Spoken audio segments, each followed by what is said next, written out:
അമ്മ കുക്ക് ചെയ്യുമ്പോ അല്ലേ? വരുമായിരുന്നു. ഞാന് ഇന്നുണ്ടാക്കുന്ന ദിവസം ഇതുണ്ടോ പൂരി, പാലാട്ട് പൂരി. ഇത് പൂരി ഉണ്ടാക്കാന്ന് വെച്ചാൽ സാധാരണ ഒരു ടാസ്ക് തന്നെയായിരുന്നു. പക്ഷെ ഇതെന്ന് പറയുന്ന ഡാഡി അമ്മയ്ക്ക് പുറമേനെ ഫ്രോസൺ പൂരി വാങ്ങിച്ചു. പക്ഷെ ഞാനിത് അങ്ങനെയൊന്നും കഴിക്കാൻ റെക്കമെൻഡ് ചെയ്യുന്നില്ല, കാരണം ഹെൽത്തി അല്ല. നമ്മൾ പൂരി എണ്ണക്കകത്തിട്ട് ഉണ്ടാക്കുന്നത് ഒരു കൊതി ആർക്കാ ഇല്ലാത്ത, അതുകൊണ്ട് ഉണ്ടാക്കുന്നേ ഉള്ളൂ. അപ്പൊ നിങ്ങൾ പോവുക, എഫാത്തയിലുണ്ട് പൂരി, ഫ്രോസൺ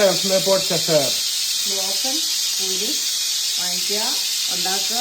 കാപ്പി ആ ഒരു കറി എന്തെങ്കിലും ഉണ്ടെങ്കിൽ സൂപ്പറാണ്. പക്ഷെ ഞാൻ എഗെയിൻ പറയുക, ട്രൈ ചെയ്യുക, പൂരിയൊക്കെ അവോയ്ഡ് ചെയ്യാൻ കഴിക്കാൻ. പക്ഷേ എനിക്ക് ആർക്കും ഒരു കൊതിയില്ലാത്ത വായി